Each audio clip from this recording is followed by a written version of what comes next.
Welcome to Faith Center Imus. Thank you for joining us in the service today. Now, let us listen to the ongoing message. This is going to be part 2, the overcomer that you are, but the subtitle is Dealing with the Old Man. Ayan. Dealing with the old. Sabihin nga natin, dealing with the old man. Now, when I say old man, po tinutuko yung edad nyo, ha? It's not about the age. I'm talking about the old man. Who is this old man? The old man dead in Christ. It has nothing to do with your age. It has nothing to do with your maturity in Christ. It has something to do with the old man, the old nature. Lumang nature natin. Alright? And this old nature is already dead and buried with Christ. You have to know na yung nature natin ay wala na. Yung evil nature, that's no longer you. Even though once in a while, nagkakasala pa tayo, but I tell you, that is no longer you. Explain ko po to so that you do not condemn yourselves every time you sin today. Alright? Alam po natin na though we have been born again, magtataka kayo, bakit ganun, pastora? I thought I was born again. Bakit ako nagkakasala pa rin nga hanggang ngayon? Amen po ba? Ay, ang hina. Ako lang ba nagkakasala dito? Di ba hanggang ngayon, minsan may dumudulas ka pang nasasabi laban sa kapitbahay mo. Minsan natutokso ka pa sa pagsigaw ng sobra sa mga anak. Alright? So, minsan may mga dumudulas pang kasalanan. Bakit kaya? We will learn today how to deal with this old man. Alright? Turn to Romans chapter 6 verse 1.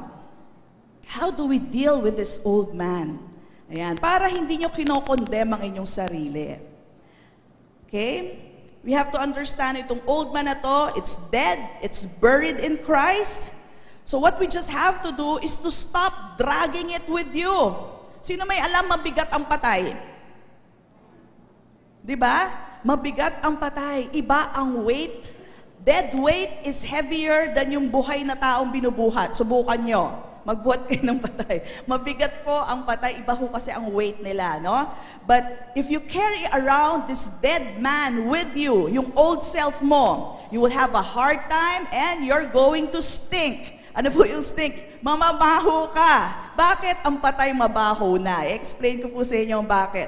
Romans chapter 6 verse 1, it says here, what shall we say then? Sabi ni Paul, shall we continue in sin that grace may abound? Ito pinag-uusapan, grace ha? So makikita nyo dito pa lang, grace message does not mean you are welcome to sin. Ha? Hindi po yun ang ibig sabihin ng grace message. Sabi niya, what shall we say then? Ano masasabi natin? Magpapatuloy ba tayo sa kasalanan? That grace may abound? Ano sagot ni Paul? Certainly not. Ha? Aba, hindi. Naririnig niyo ba yung tono ng boses ni Paul? Aba, hindi. Di ba? How shall we who died to sin live any longer in it? Sabi mo sa katabi mo, patay ka na sa kasalanan. Alright? Hindi yung kasalanan ng patay. Ikaw ang patay sa kasalanan. Alright? Or do you not know that as many of us were baptized into Christ Jesus, were baptized into His death? When you believed in Jesus, you were baptized automatically into His death.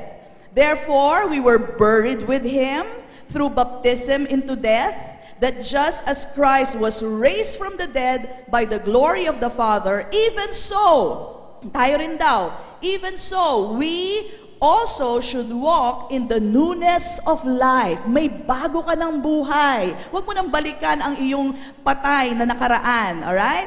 And then it says here, verse 5, for if we have been united together in the likeness of His death, certainly we also shall be in the likeness of His resurrection. Knowing this, that our old man, ito po yung old man was crucified with Him. When Jesus Christ was crucified 2,000 years ago on the cross of Calvary, we were also crucified with Him. The old man, yung old nature natin, yung makasalanan na nature natin, was crucified with Him, that the body of sin might be done away with. Sabi mo sa katabi mo, wala ka ng katawan na kasalanan.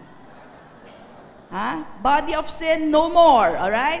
might be done away with, that we should no longer be slaves of sin. Hindi ka na alipin ng kasalanan. Alam mo ba yon? Malaya ka na. For he who has died, did we die in Christ? For he who has died has been freed from sin. Sabi mo sa katabi mo, malaya ka na sa kasalanan. Okay? Hindi natin sinabi, freed from sin. Freed from sin. Mean to say, you're not free to sin. Ha? Yung iba kasi ang tinig doon, uy, freed from sin, pwede na ako magkasala. Mali. Hindi po yun ang sinabi. Ang sabi, freed from sin. Parang ganito, may isang taong nakulong, matagal, for 20 years, nakulong siya sa isang prison. And now he is freed from the cage or from prison. So malaya na siya sa prison. Hindi siya malaya na bumalik ulit. Ba't ka babalik? Ha? Sino naman sa tamang pag-iisip ang babalik ulit? Who would go back to his prison cell? Alright? Now, some Christians, they are free from sin and yet bumabalik pa rin sa kasalanan. You're not free to sin. You are free from sin. Mean to say, hindi ka na kayang alipinin ng kasalanan. You can no longer be slave to sin because you have been free from sin. Not free to sin, free from sin. Alright? So, though sometimes we still sin, hindi natin lifestyle yan, pero minsan nagkakasala pa rin tayo, pero huwag kang mag-alala. The Word of God tells us you will no longer be a slave to sin. Sin will have no dominion over you. Alam nyo, in our old life, we didn't have a choice. We were really slaves to sin. Ha? Yung pagmumura, pagsasalita ng masasama sa iba, para bagang hindi mo mapigil ang sarili mo, basta lalabas na lang siya. Di ba, no? Dati nga, sabi ko sa inyo, si Pastor Mike, at inamin naman niya sa inyo yun, ang pag bad words niya, okay? Tuldok, exclamation point, at question mark. Ayan, yun ang mga exclamation points niya. Before, hindi pa siya born again. But when he got born again, he realized he's free from sin. Alright? Alam niyo, nawala bigla yan without even forcing it. Alright? He just decided, hindi na ako yung dating tao na yon. Patay na yon. Namatay na kasama ni Kristo sa krus ng Kalbaryo. Amen? So you have to decide, hey, I'm dead to sin. Patay na yun dati. Ganun ako, pero not anymore. Sabi mo sa katabi mo, not anymore. Alright? Patay na yun. So, we are not free to sin. We are free from sin. Amen? Malinaw po yun. Let's go to Galatians chapter 3, verse 27. Galatians 3:27, it says here, "For as many of you were baptized into Christ, have put on Christ." Paano ba nabaptize kay Kristo? There are two ways. In the Spirit, you are baptized into Christ when you believed in Him. Sa oras na naniwala ka sa Kanya, you are baptized into Christ, into His death, into His burial, and into His resurrection. Now, there's another way, and this is the public declaration. No? I would like to remind you of the importance of water baptism. Okay? O, sino po dito na water baptized na? Taas ang kamay. Ayan. So kayo po, what you did is a public declaration of you being in Christ. You were buried with Christ, or you died first in Christ, buried with Him, and you resurrected with Jesus Christ. Yung po ang ginawa nyo when you got water baptized. Sinasabi nyo, now I am a follower of Christ. When Jesus died, I also died with Him. Was buried, I also was buried with Him. And when He resurrected to new life, I also resurrected with Jesus Christ. Yung po sinasabi nyo. How important is public declaration? Bakit po ba pinagagawa sa atin ang water baptism? The importance of water baptism, Luke 10:32, if you want to take note, sabi dito, "Therefore, whoever confesses me before men, him I will also confess before my Father who is in heaven." So what you're doing during the water baptism, ipinapublicly declare nyo, I belong to Jesus. I identify myself with Jesus when He died, all right? And so, pag pinagagawa sa atin ng Panginoon to, He recognizes that. It's a public declaration of what has happened internally sa biyaya ng Diyos, all right? Now, remember, nung public declaration ni Jesus, remember that even God Himself publicly declared that this is my beloved Son in whom I am well pleased. Now let me tell you, though you do not hear that, kasi during the time of Jesus, everybody heard that. When Jesus was water baptized by John the Baptist, they heard the voice, "This is my Son whom I am well pleased." Why? Jesus publicly declared that He belongs to God, all right? So, in our case, when you go through water baptism, it is also our time that God declares us publicly, all right, that we are His children. We are His sons and daughters whom He is well pleased with. Amen? So, wag po natin mamaliitin ang water baptism. If you have never been water baptized, all right, the Lord tells us, even the disciples, sabi niya, baptize. Go and make disciples, baptize them in the name of the Father, of the Son, of the Holy Spirit. Have yourself baptized. And yung iba po sinasabi nila, ayoko magpabaptize kasi baka hindi na ako makalipat ng church. They think it has something to do with church membership. Not at all. You can go to another church if you want, alright? Have a baptism there. Kung kayo po'y baptized sa ibang church, you don't have to be baptized here again in church. Alright? If you fully understand what it means, kung tama po naman pagkaka-explain sa inyo sa ibang church, okay na yon. Kasi iba sabi, Pastora, lumipat na ako dito, papabaptize ba ulit ako dito? Hindi na po kailangan. Alright? It is, if you didn't understand the first time, pwede po kayong paulit. Pero kung nabaptize na kayo, no problem. Alright? Pinadali po lahat ng Panginoon sa tubig na lang. That's His instruction. Sa tubig para madali kayong ibangon and then you can declare your identity with Jesus Christ. That's how we do it. Okay? So, yan po ang importance niyan. Now, let's go to Colossians chapter 3. Colossians chapter 3, we're going to read verse 8 to 10. And here, marirecognize natin, kailan ba ako umaarte na binubuhay ko ang aking dating patay na katawan? Alright? Merong ilang po kasing Kristiyano, patay na, binubuhay pa. Sabi mo sa katabi mo, huwag mong buhayin ang patay. Yeah. Patay na yan, huwag mong bubuhayin, no? So Colossians 3, 8 to 10, it says here, but now, you yourselves are to put off. Sabihin natin, put off. Put off all these. Ito po ang mga gawa or deeds. These are the deeds of the old man. Put off all these. Anger, yung sobrang galit, wrath, malice, malisya, blasphemy, filthy language, maduming pananalita, out of your mouth. Do not lie to one another, since you have put off the old man with his deeds. So these are the deeds of the old man, the old you. Alright? It's full of anger, wrath, malice, filthy language, lying to one another. That's the old man.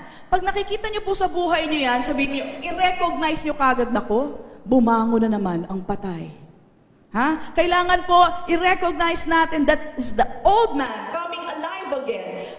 In truth, it will never come alive. But the thing is, kinukuha mo ulit yung kaisipan niya, hindi na ikaw yan. Sabi mo sa katabi mo, hindi na ikaw yan. Okay? Now look at this. It continues to say, and have put on the new man who is renewed in the knowledge according to the image of him who created him. Alright? The truth is, you have already put on the new man. Kaya lang, what is the description of the new man? The description of the new man is a man who has a mind renewed according to the image of Jesus Christ. Meaning to say, kung ano si Kristo, ganun din ako. Alright? Si Kristo ba ay magagalitin? Si Kristo ba may filthy language na lumalabas sa bibig? Wala. Alright? Of course not. So, I will be just like Him because my mind is renewed according to the image of Jesus Christ. So, how do you know that your old man is rising from the dead? Okay? Pag pinagbibigyan mo yung sobrang galit, And then you start speaking again with filthy language, with malice, with blasphemy. Alright? Alam ko walang ganito dito. Amen? Alright? But those are symptoms of the old man. Remember, all you have to do is this. I am no longer the old man. That old man is dead. I put on Christ Jesus. Alright? Si Kristo ang susundan ko, hindi yung ugali ko dati. That's all you have to do. You don't have to condemn yourselves. Alright? Huwag niyo i-condemn ang sarili niyo. Ang dapat natin maisip is that's a zombie. Gusto ba natin maging zombie? Ha? Alam ko, usong-uso ang zombie. Yung mga yung mga patay na nabubuhay muli. Ang mga zombie na agnas na. Alright? They are rotting. They are smelly. Kaya mga tao lumalayo sa kanila. Now, I tell you this, hindi bagay sa'yo maging zombie. Hindi talaga. Pero ito mangyayari. Kung ipagpapatuloy mo, nadadalin mo ang zombie look mo, I tell you, even believers will stay out of your way. That is the truth. You know? Palalabasin mo pa rin yung anger mo, yung sama ng mga lumalabas sa bibig mo. Yes, you're saved. But guess what? People will try to avoid you. Nakilala ba kayong ganon? Okay. Wala, huwag niyo sabihin. Okay. So meron po mga tao na Christian na, pero ina-avoid sila ng ibang believers. Why? Because of their zombie look. They have allowed the dead to rise again. Sabi mo sa katabi mo, huwag mong bubuhayin ang patay. Okay. Now, bakit pastora nagkakasala pa rin? Okay? Gagawa lang po tayo ng example. This is not a realistic example, but at least makukuha natin, no? Let's say may isang pusa na ginawa ni Lord na aso. Alright? Kaya lang, yung pag-iisip ng pusa, yung mentality niya is still with the dog. So we have a dog that has a mentality of a cat. So what the dog has to do is to unlearn being a cat. Tatanggalin niya yung mga ginagawa ng pusa, hindi na siya magmamyaw, hindi siya manghahabol ng daga, although sometimes nanghahabol ng daga, di ba, ang aso. But he won't do what the cat is doing anymore. But once in a while, minsan napapamyaw pa rin si dog. Though he's trying to learn how to be a dog, but once in a while, nagmamyaw pa rin siya. Now, question, pag nagmeow ba si dog, naging pusa siya ulit? No, not anymore. He's still a dog. Kaya lang, minsan-minsan naaalala niya yung pagkapusa niya. Okay? So it's the same with us. We are now a new species in Christ Jesus. Totally different. But once in a while, we remember, or we by habit do what we were doing before in our old self. Pero hindi ibig sabihin, bumalik ka ulit sa dati mong pagkatao. Not at all. You are still new in Christ Jesus. You are still that new creation in Christ Jesus. You did not become an old man just because you sinned. No, not anymore. Hindi ka magre-revert back. You just have to unlearn. Ibig sabihin, tanggalin mo yon. You put it off and remind yourself, you have already put on Jesus Christ. You just have to remind yourself. Pero hindi ka na ulit babalik sa dati mong pagkatao. Amen po ba? Isn't that good news? Because some people think, naku, baka hindi na ako saved. I might not be saved anymore. Bakit? Kasi nagkakasala na naman ako. That is not true. You do not become the old man. The old man is already dead and buried in Christ Jesus. Amen? Praise God. Naging malinaw po ba yun? Because those are some of the things that people they condemn themselves, they feel bad about themselves when they sin, when they are a Christian. And hindi na maisip, born again pa ba ako? Baka hindi na ako born again, kinakabahan. I tell you, there is assurance in Jesus Christ. Amen? Hindi ka biglang ibabalik niya sa dead you, because that person is already dead, and not only dead, but buried in Christ Jesus. Amen? Come on, bless the Lord. Praise God. Now, go to Romans 6:8. Romans 6:8. So, continuation, how do we deal with this old man? It says here in Romans 6:8, now if we died with Christ, did you die with Christ? Okay, if we die with Christ, we believe that we shall also live with Him. So hindi lang tayo namatay, pero nabuhay tayo muli. Ibig sabihin, hindi tayo nanatiling patay. We did not stay dead, but it says here, we believe that we shall also live with Him, knowing that Christ, having been raised from the dead, dies no more. Okay, sabi mo sa katabi mo, hindi ka na mamamatay. Na ano ibig sabihin nun? Ibig sabihin, Pastora, 1,000 years old na ako? Hindi.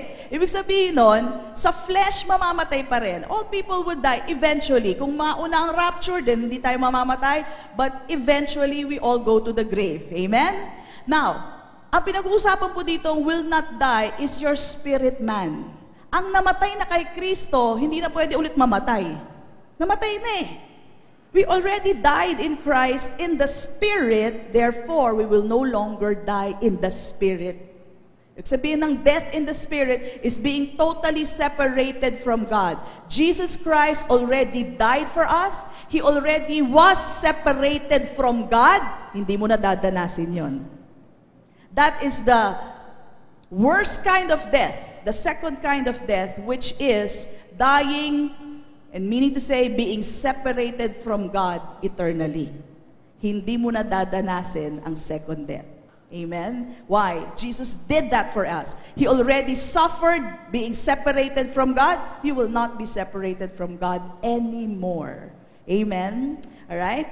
So, let's continue. Sabi dito, death, the spiritual death po ito, no longer has dominion over him, over Jesus. For the death that He died to sin once, isang beses lang po namatay si Jesus, for all. Sabi mo, kasama ako doon. Ayan, He did the dying for us. You don't have to die anymore. Alright? But the life that He lives, now look at this, hindi natapos sa kamatayan, the life that He lives to God. Okay? Likewise, you also. O, tayo naman daw. Ito kanina si Jesus. Now, tayo naman daw. Itong dapat natin gawin.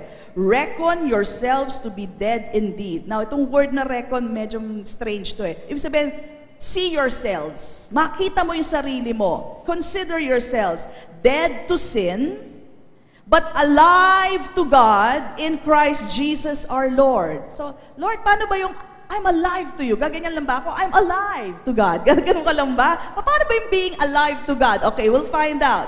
So, let's continue verse 12.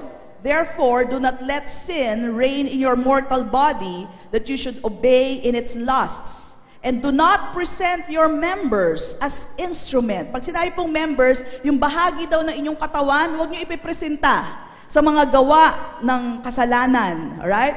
Of unrighteousness to sin, but this is the solution, present yourselves to God as being alive from the dead, and your members as instruments of righteousness to God. For sin shall not have dominion over you, for you are not under law, but under grace. Okay? So how can you keep the zombies dead? The old man dead? Alright? Number 1, if you're writing notes, reckon or see yourselves dead to sin, that's 1, and alive to God. Dalawang bagay po, wag lang yung dead to sin. See yourselves to be dead to sin and alive to God. Now, sabi ko po sa inyo, ang patay po, tayo.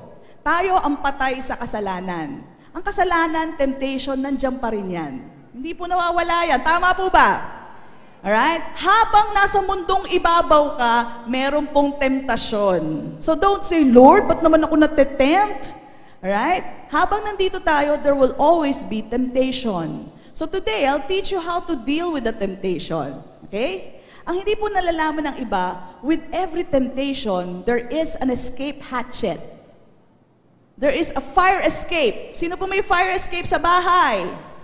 Wala kayong fire escape. Dapat po, bawat bahay, every house should have a fire escape. Tama po ba yun? I think that's a standard. All house, hindi nyo alam kung saan ang fire escape nyo. Hanapin nyo. Kailangan po may fire escape po kayo. Yung sa amin po, nasa kwarto po ng mga bata ang fire escape. So, every home should have a fire escape.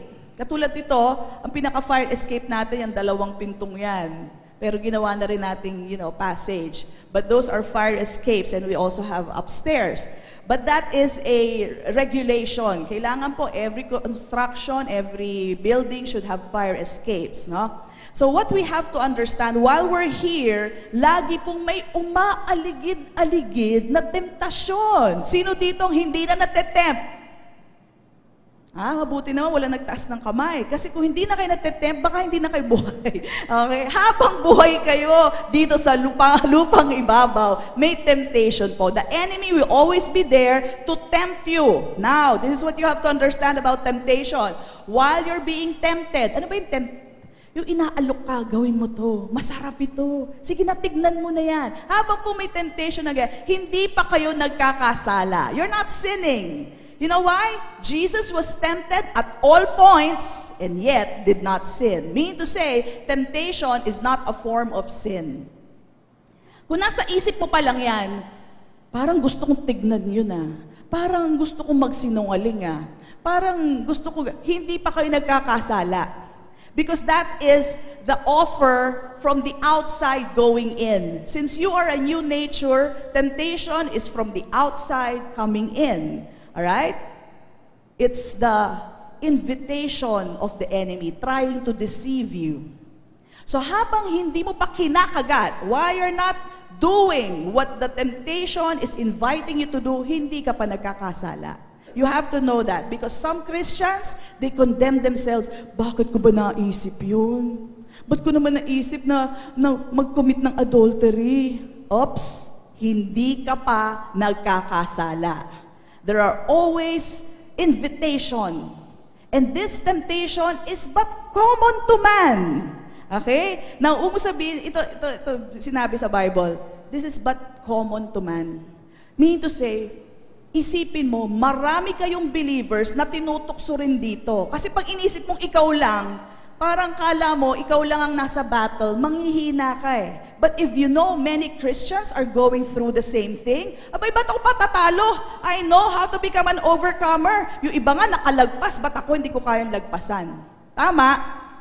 If you think you're special at ikaw lang tinutokso sa dati mong ex-boyfriend, feeling mo yon, di ba? Feeling mo ganda mo, kaya ka binabalikan. Hindi, lahat tinutokso dyan. So wag mo isipin na ako lang, siguro ganda-ganda ko. Siguro kasi ganda-ganda ko ngayon. You know, if you think that way, and you think that it's not common to man at ikaw lang, feeling gwapo ka, feeling maganda ka. Ang totoo, hindi, lahat kayo tinutokso dyan.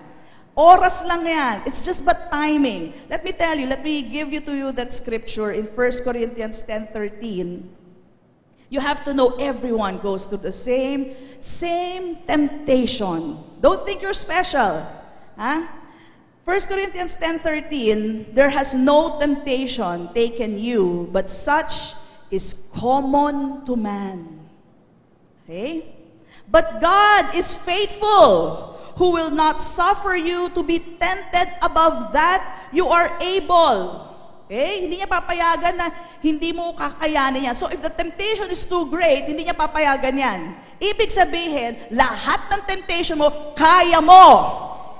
You can overcome every temptation because God will not allow. Meaning to say, yung isang bata, hindi allow ng Panginoon na matukso sa isang bagay na, let's say, pag nanakaw sa bangko, something like that. You know, something too great for them to overcome. Every temptation, kaya mong i-overcome. He will not allow it. Ito pa, may bonus pa si Lord. Look at this. But with the temptation, also make a way to escape. Ibig sabihin, now, be clear again. The temptation did not come from God. Tama po ba yun? No temptation comes from God. God does not need to test you. He already knows you. Right? So the temptation comes from the devil para magkasala ka. Right? So the temptation comes from the devil, but the way out, the way of escape, comes from God. Every temptation has a way out. Lahat. Walang sabi mo, hindi, siguro simple lang to. Kupit lang ng 10 piso, kaya walang way out. Hindi po, pati yun may way out. Alright? Every temptation has a way out. Now you know. Before you didn't know. Siguro iba sa inyo, hindi, wala akong magawa eh. Pinilit ako ng paa ko makapasok sa beer house. Okay? Wala pong kayang mamilit sa inyo. Pwera na lang kung tinutukan kayo ng baril, no? But that's an impossibility. Hindi, pastora, sobrang wala akong option. Nahulog ang damdamin ko sa kanya. Eh, may asawa. That is not true. There is always a way out. Sabihin nga natin yan, there is always a way out. Okay? So now you know, there is a way out that God will always provide. And all temptations, you can overcome. Dahil hindi pwedeng pumayag ang Diyos na hindi mo kakayanin. Amen? Praise God, now we know there's a way out. Praise God, we know we always overcome any temptation. So bago mo gawin, ito na yung alok, bago mo gawin, teka muna, hanapin mo muna yung fire escape. Okay? Huwag lusob ng lusob. May temptation. Ops! Asan ang fire escape? Asan ang way out? Hanapin nyo muna because there's always a way out. Amen? Napakabuti ng Panginoon. Amen. Palakpakan nga natin ang Panginoon. Praise God, there's always a way. God will always provide a way out. Minsan nga nanonood kami ng DVD dati nila, Pastor, kasama yung mga bata. Ang ganda-ganda ng pelikula, bigla nila may may nangyayari sa hindi dapat makita ng mga bata at maski matatanda. Baka akala nyo, matanda na kami, pwede na kayo manood ng pornographic material. Hindi po. Alright? O yung mga lewd scenes, mga sobrang rated scenes. Some husband and wife, they think it's okay. No, it's not. Alright? Hindi, matanda na kami, kayo mga bata kayo, doon kayo. Hindi po. Parang hindi kayo nag-react. Hindi nyo alam yon. Ha? Maski matanda na, alright, hindi yung bagay na, I'm talking about, those X-rated films. Some couples think it's okay. No, it's not. Alright? They are perversion of what's the normal and what's natural in the Lord. Amen? Amen? Parang hindi kayo nag-agree. Okay, so anyway, one time nanonood kami ng DVD, it's a good film, okay yung mga artista, bigla na lang, tada, merong gano'n. Kung kailan mo namang hinahanap yung remote, ha? At kung kailan ka naman, asan ang remote? Pinagpag mo na lahat yung kama mo, hindi mo makita yung remote. Pag pindot mo pa gano'n, ano na pindutin mo? Stop. Ang napindot, fast forward, ang bilis, nakita mo pa rin. Diba? Kaya minsan sabihin sa mga bata, pikit! Yung mga bata naman, tapos na ba? Tapos na? Hindi pa. Siyempre, they know what's there. At naku-curious din naman sila. So, the best way, you stop it, or ang pe-press po natin, chapter, hindi fast forward. Kundi nakita mo rin, bumilis pa. Okay? Napabilis pa yung galaw. So, you don't like to see those things. Why? It leaves an imprint in your mind. You think it's just for that? It leaves the images in your mind. And most especially for your children, di ba? So, stop nyo na lang o kaya chapter po ang pipindutin. But the Lord always provides a way out. There's always a way out. Kaya pag-aaralan nyo po yung mga gamit nyo. Okay? So, that's the first thing you have to do. See yourselves to be dead to sin. Okay? Patay na ako dyan sa kasalanan na yan eh. Hindi ko na dapat ine-enjoy yan. I'm not supposed to enjoy that anymore. I'm dead to that. Alright? And then, see yourself alive to God. Alright? Now, number 2, do not let sin reign in your mortal body. Sabihin natin, do not let sin, sige po, sabihin natin, do not let sin reign in my mortal body. Okay. Napansin nyo, ang sabi, do not let it reign in your mortal body. At hindi sinabing, do not let it reign in your spirit man. Did you notice? Why? Because your spirit man is already sealed by the Holy Spirit. Hindi na pwedeng maapektuhan yung spirit man mo ng kasalanan. That's the good news about it. If you are a believer in Jesus Christ, your spirit man is a new species. It cannot be affected by sin anymore. But guess what? Your mortal bodies can be affected by sin. Kaya ang concern na lang ni Lord, huwag maapektuhan ang iyong katawan. ang iyong isipan. Because your spirit man is completely sealed. You know the old kind of watches that we have? Pag nabasa yan, if watches get wet, sira. But there are new kinds. It's a new species of watches that is what? Waterproof, heat-resistant. Diba? At maski lubog mo yung buong gabi sa tubig, hindi po masisira yung watch na yan. Alright? We are like that. We are no longer sin-infected or affected. We are sin-resistant. Why? Because we have been sealed by the blood of Jesus Christ and by the Holy Spirit. That's the good thing about us today. Come on, bless the Lord. Yun ang magandang balita, ang tindi ng pagkakagawa sa atin. Amen? The new you is completely different from the old man. If the shape of the old man before was like a shape of a man, guess what? Your shape today of your spirit is the shape of Jesus. It's completely different. Amen? It is Holy Spirit sealed. So ang concern ng Panginoon, huwag mong paapektuhan ang mortal body mo. Why? You will suffer for it. Sin can destroy your lives. So bakit? Kaya gusto ng Panginoon, huwag kang paapekto sa kasalanan, itong mortal body mo. Yung spirit mo, okay na yan. No problem. Sealed in Jesus Christ. Sealed by the Holy Spirit. But guess what? Your body can still be affected by sin. Amen. You steal and you will get caught. Di apektado ang buhay mo dito. Diba? You do bad things, you say bad words, guess what? Ikahihiya ka na ibang Kristiyano.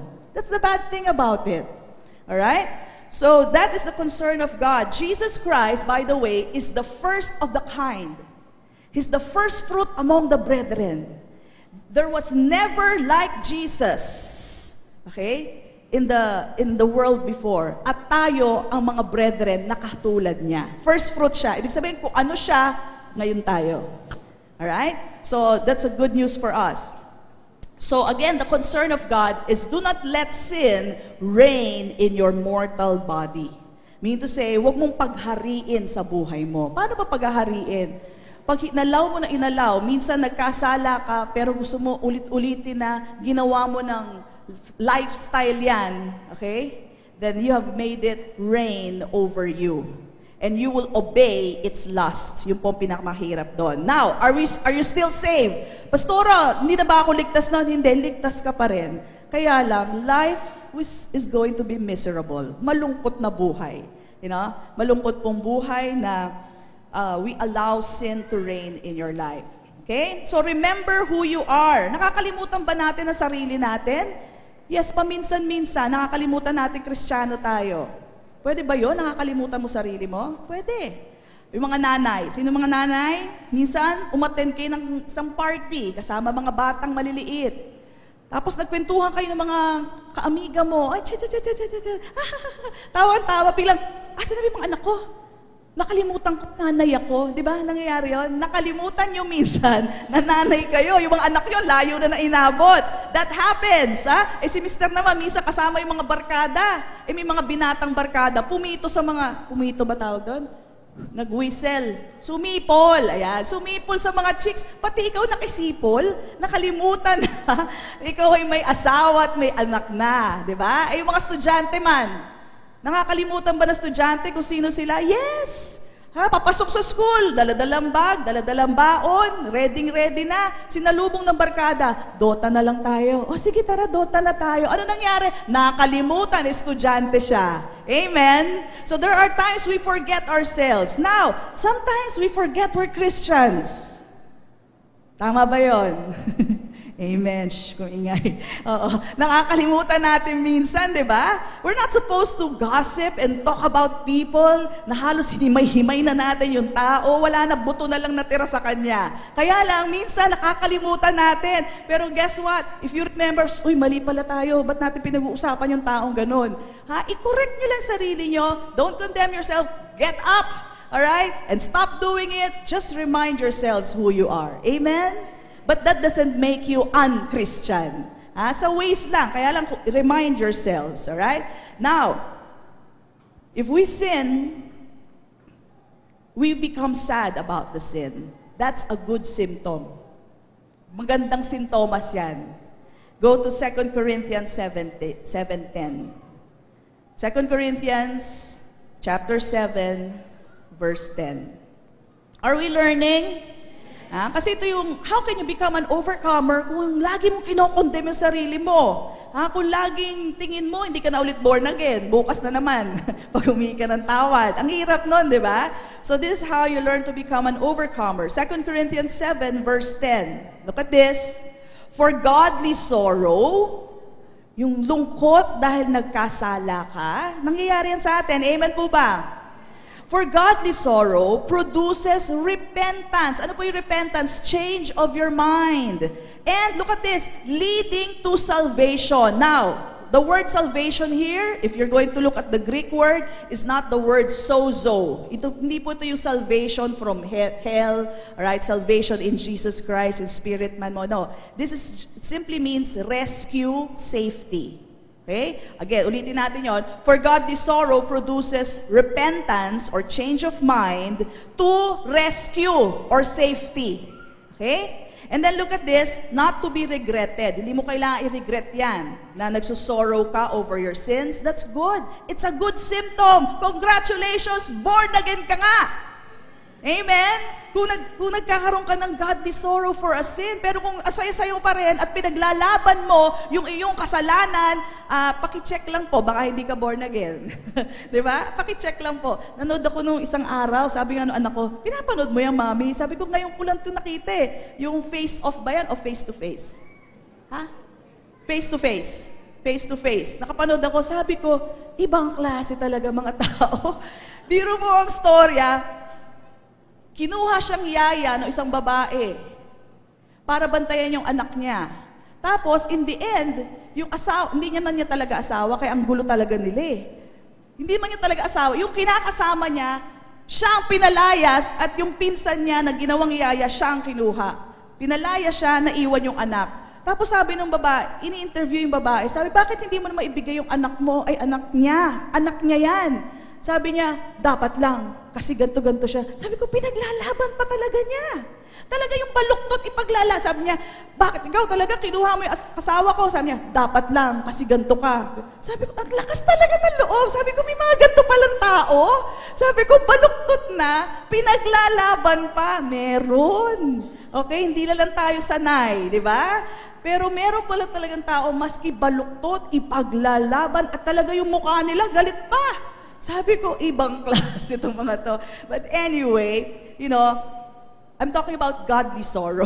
Babalik tayo. Godly sorrow. Ang tunay na born again, ang tunay na believer, they feel bad when they sin. Tama ba? Pagpalagay mo na nagawa mo yung kasalanan, pero after that, sabi mo, bakit ko ba ginawa yun? Tapos minsan kinakagat mo dila mo, minsan inuuntog mo yung sarili mo. Bakit? Kasi ayaw mo gawin yan. Yan ang tunay na Kristiyano. You don't want to do. You hate sin. Amen? Why? It's no longer your nature. Dati, maski magkasala ka, okay lang. Sige, paglaban mo pa yung ginalit mo kanina, ipaglalaban mo pa yon. Yan ang tunay na sintomas na hindi born again. Pero pag born again, you feel so bad. I know you did the sin, but you feel so bad you did the sin. That is godly sorrow. Now, meron din po tinatawag na worldly sorrow, but the sorrow of the world produces death. Kaya ka lang nagrepent, nahuli ako eh. Wala ka na magawa, huli ko eh. Alright? That was verse 11. Go to verse 11. For observe this very thing, that you sorrowed in godly manner. Balik sa sorrow of godly manner. What diligence, look what it will produce in you. What diligence, magiging masipag ka. What clearing of yourselves. Gusto mo, malinis ka dito. What indignation, nagalit ka. What fear, this is reverential fear. What vehement desire, gusto mo magbago. What zeal, what vindication. In all things, you proved yourself to be clear in this matter. Ano yung mangyayari? Pag pala dumadaan ako sa lugar na yon, napapapasok ako sa bar na yon, hindi na ako dadaan doon. At gagawa mo na ng plano. Okay? Magsa-strategize ka ngayon. Pag napupunta ako sa barkada na yun, napapainom ako, hindi na nga ako pupunta doon. Dito na lang ako dadaan. You will have that diligence. You want your mind to be renewed. You want to follow the will of God. Yung po ang napoproduce sa atin. Amen? Do you see yourself in that? Amen? Come on, bless the Lord. That's you. You hate sin. It's no longer your nature. Alright? You have the nature of Christ. So yes, nagkakasala pa rin tayo. Do not be surprised. Be kind to yourselves. It's true. We still sin once in a while. And we have that desire to change, right? So kailangan tayo rin dito, magkakaroon tayo ng kapatawaran kasi nagbabago, lahat binabago pa. So yung sa katabi mo, hindi pa tapos sa akin si Lord. Pagdating sa pagbabago ng kaisipan, sa spirit man mo, tapos na sa'yo si Lord. Pero pagdating sa kaisipan, it needs your cooperation. It needs your cooperation. So kapatawaran po tayo. Talagang lahat tayo binabago pa ni Lord. Okay? So, if you sin and you're truly sorry for it, ikaw lang makakaalam yan. Hindi namin malalaman yan. Talagang ikaw lang. Well, congratulations! You are still born again. Hindi naman nawawala yung pagka-born again. But you know, the feeling na, thank you, Lord, I am born again. Okay? So, there is always a way out. Lastly, present your members as instruments of righteousness to God. Pag tayo po'y nagkakasala, it is because we present o binibigay natin ang sarili natin sa kasalanan. For example, pornographic material. Anong ginagamit mong part of your body? Mata. Ba? Eyes. How about chismis? Your ears. You are presenting your part of the body to unrighteousness. Tama? Okay. So there is a solution to that. Instead, when you see yourself being penetrated by temptation at bumibigay ka, may solusyon po. Nag-provide na po si Lord. Okay? The way to flush out the bad things. Let's say, nangyari na. We do not condemn you. Nangyari na, pinanood mo na yung movie na yon, o nasabi mo na yung masasama. How do you flush it out? If you are seriously looking for a way to flush it out, flush it with good. How do you overcome evil? Overcome evil by good. It's the same thing. I would like to show you this video. Ito po, video, example po ito ni Pastor Mike. Do we have it? Okay? Ito po ay soft drinks. And the way to flush it out is to pour clean, pure water to it. Right? So keep on pouring and pouring good over the soft drinks. Alam naman po natin ang effect ng soft drinks sa katawan. Nakakalinis nga yan ng kalawang. Napakatapang po niyan, no? But you keep on pouring pure, clean water over it. And what happens is, it flashes out all the evil ingredients. Okay? Maputi na po, ma-clear na po ang tubig. Amen? Okay, ba't may tugtog? Okay? That's it. So, celebration daw. Alright, so anyway, what I'm trying to tell you, you want to flush out yung paggamit ng mata nyo sa masasamang bagay?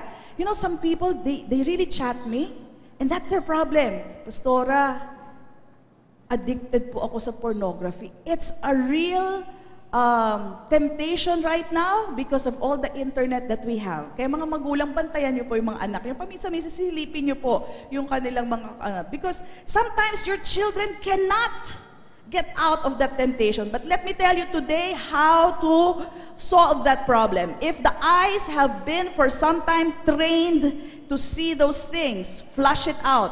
Pagbabasahin po natin ang Bible. Okay? If you presented your eyes to all this filth, now flush it out by reading the Bible, by hearing the Word. Alright? Kung ang kamay mo, paa mo, siyang gumagawa ng problema para sa'yo, lagi ka bang nananapak? Now decide, I will now present my members to encourage a person today. I will let my feet bring me to church today. Alright? If you are really serious, pipresenta mo lang. Gagawa ka ng solusyon. You cannot just say, hindi ko titignan, hindi. Oh, hindi. Mapapaganyan ka eh. Hindi mo lang sasabihin, hindi. Ang gagawin mo, ipipresent mo ngayon ang iyong mata, magbabasa ako ng Bible. That's the way, just like what we saw, you flush it out with good things. You flush it out with the Word of God. Ang tenga mo ba masyado makati sa chismis? Lagi kang pumunta sa church, wag lang first service, makinig ka ng second hanggang third. Mafa-flush out po ang iyong kati sa chismis. Amen? Amen. That's how you do it. Your mouth, has it been giving you trouble by speaking against other people? Let me tell you, when you go to church, you sing praises, you are flushing out all those evil ingredients in your mouth. Amen? You are flushing out when you praise God, when you encourage a person, when you read the Bible aloud, you are flushing out. That's how you do it. Amen? Sabi dito, present your members as instruments of righteousness to God. That's how you clear yourself of that. Wag lang yung hindi pwede yun. Okay? You have to flush it out.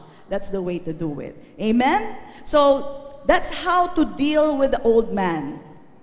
You overcome by presenting yourselves to righteousness. See yourself as dead in Christ, but alive to God. See yourself as alive to God. How? By presenting yourselves, every part of your body, to the Lord. Kaya nga po, mga magulang at mga adults, ina-encourage ko kayo, yung mga teenagers nyo, pa-attendin nyo talaga ng youth service. Because, if they don't have any other friends na nakikita po natin, at least here, nagagamit ang tenga sa pakikinig ng salita, nagagamit ang kanilang members, parts of their body, for the glory of God. And tayo naman mga men and women, we don't have yung sama-sama together just to have fun, but you allow yourselves to be used by God. That therefore you are flushing out all the other things in your life. Amen po ba? So makita po natin today, I want you to realize that the grace message that I just presented to you, yes, it's about the love of God for you. It's about forgiveness. It's about being sealed by the Holy Spirit. But at the same time, the grace of God tells us how to overcome sin that is destroying our lives. There are do's and there are don'ts. Right? Some people, they don't want to teach about that. But this is the whole picture of grace. Nasabihin sa'yo ng Panginoon, mahal kita, pinatatawad na kita, pero ito naman ang paraan para matakasan mo ang kasalanan sa mundo. Amen? This is how you overcome. And we overcome through Jesus. Amen? Palakpakan po natin ang Panginoon. I pray that the message helped you. Now you don't consider yourself a sinner. You're not a sinner anymore. You don't have the body of sin anymore. You are a new creation in Jesus Christ. And apply po natin yung natutunan natin. Alright? If your mouth has been giving you problems, well, praise Him. Turn on the music. Praise the Lord, and that is how you will overcome. Tayo po'y tumayo. Thank you for watching the video. We hope you have learned principles from the Word of God that will change your life forever. Our messages are available in DVD and audio formats. You may contact us at the following phone numbers: 046-471-3516 and 046-515-7459. If you want to sow to assist us in proclaiming the gospel, you may deposit to Jesus Faith Christian Fellowship, BPI Savings Account Number 1283-139235, Nueno Branch, Imus, Cavite. Or you may visit us at our church,